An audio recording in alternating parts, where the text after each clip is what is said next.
नमस्कार, प्रभा साक्षी पॉडकास्ट में आप सभी का स्वागत है। आज के इस पॉडकास्ट में बात करेंगे कि भारत को ऑफर किया गया था पाकिस्तान का वो बेशकीमती शहर, नेहरू ने क्यों ठुकरा दिया ओमान के सुल्तान का प्रस्ताव।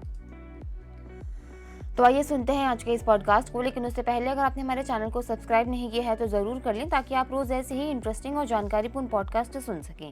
जब ओमान ने भारत को ग्वादर बेचने की पेशकश की, वर्ष 1974 में इंदिरा गांधी की सरकार ने जिस कच्चा तीवू द्वीप को श्रीलंका को दे दिया था, वो इस लोकसभा चुनाव के दौरान मुद्दा बन गया है। बीजेपी और कांग्रेस एक दूसरे पर आरोप प्रत्यारोप लगा रहे हैं, लेकिन आज हम बात कच्चा तीवू द्वीप की नहीं करेंगे, बल्कि इस पर हमने पहले ही एक एमआरआई का विस्तृत स्कैन किया हुआ है। आज बात पाकिस्तान के बंदरगाह शहर ग्वादर की कहानी की बताएंगे कि ये कैसे भारत को मिलने वाला था।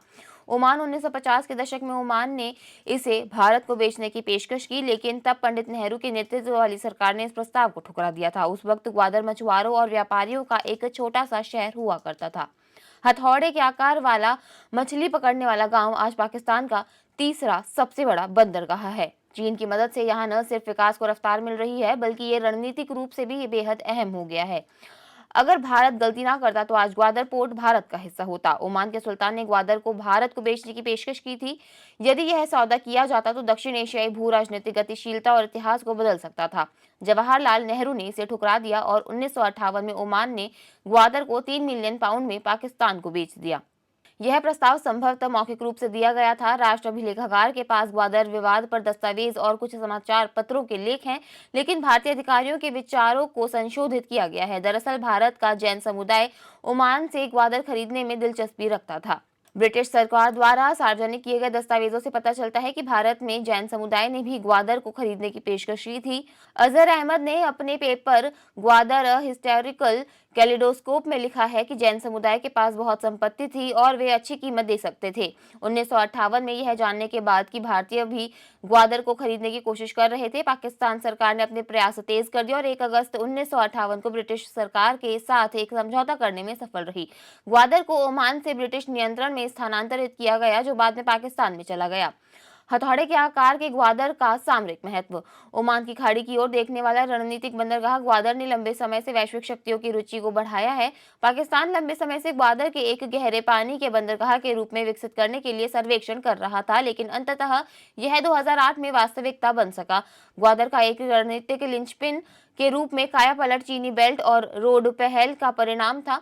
चीनी मलक्का जलडमरू मध्य को बाईपास करना चाह रहे थे, जिसका उपयोग चीन अपने ऊर्जा आयात के 80% के लिए करता है। मलक्का में कमजोर चेक पॉइंट को काबू पाने के लिए यह चीन पाकिस्तान आर्थिक गलियारा लेकर आया। इस प्रकार ग्वादर का क्राउन ज्वेल सीपीईसी की आधारशिला के रूप में उभरा, जिसकी रेल लाइनें और मोटर मार्ग ग्वादर से शुरू होंगे, जो पाकिस्तान से उत्तर की ओर बढ़ते हुए चीन के जिंगजियांग में काशगर तक पहुंचेंगे। सीपीईसी का भारत ने कड़ा विरोध किया है, क्योंकि यह भारतीय क्षेत्र से होकर गुजरता है, जिस पर पाकिस्तान ने अवैध रूप से कब्जा कर लिया है। हालांकि 2015 से $45.6 बिलियन की बुनियादी ढांचा और ऊर्जा परियोजना अधूरी परियोजनाओं और बलूचियों के विरोध के कारण खराब हो गई हैं। अप्रत्याशित बुनियादी ढांचे गेम चेंजर बूम ने अब तक कई बलोची आजीविका छीन ली है। बलूचिस्तान के लोग सीपीईसी के पाकिस्तान द्वारा चीन की सहायता से पाकिस्तान के सबसे गरीब प्रांत को विकसित किए बिना उसकी खनिज संपदा निकालने के एक और प्रयास के रूप में देखते हैं। यही कारण है कि ग्वादर और इसकी चीनी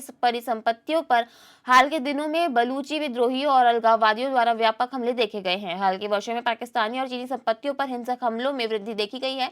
ईरान में चाबहार बंदरगाह ग्वादर के पश्चिम में 200 किलोमीटर से भी कम दूरी पर इस क्षेत्र में चीनी उपस्थिति का मुकाबला करने के लिए भारत द्वारा विकसित किया गया था। नेहरू ने ओमान के ऑफर को रिजेक्ट नहीं किया होता तो क्या होता? कहा जाता है कि भारत अगर उस वक्त ग्वादर पोर्ट को खरीद लेता तो इस वक्त पाकिस्तान का नक्शा ही अलग होता। प्रमित पाल चौधरी ने इंडिया टुडे से बातचीत करते हुए कहा था कि अगर भारत ने ओमान से ग्वादर खरीदा होता तो यह रक्षात्मक होता, लेकिन केवल थोड़े समय के लिए। ग्वादर का भूगोल और स्थलाकृति हालांकि रणनीतिक है, इसकी कमजोरी भी। ग्वादर एक हथौड़े के समान एक प्रांत पर टिका हुआ है, जो एक पतली इस्थमस द्वारा मुख्य भूमि से जुड़ा हुआ है, जो सैन्य पहुंच में बाधा डालता है। चौधरी का मानना है कि शहद को समुद्र या हवाई मार्ग से आपूर्ति करने की आवश्यकता होगी, जो उस समय भारत के लिए मुश्किल होता। हालांकि राष्ट्रीय सुरक्षा विशेषज्ञ प्रमीत पाल चौधरी का मानना है कि एन्क्लेव कश्मीर जैसे अधिक महत्वपूर्ण विवाद पर राजनयिक सौदेबाजी के साधन के रूप में अधिक उपयोगी होता। ग्वादर के ओमानी प्रस्ताव को अस्वीकार करने का निर्णय उस समय की वास्तविकता को ध्यान में रखते हुए लिया गया था। आज ग्वादर कच्चादीवू जैसी सूची में है, बस इसकी चर्चा ही नहीं होती। आज के लिए इतना ही। अगले पॉडकास्ट में किसी और मुद्दे पर देंगे आपको विस्तृत जानकारी। तब तक के लिए जुड़े रहे प्रभा साक्षी के साथ।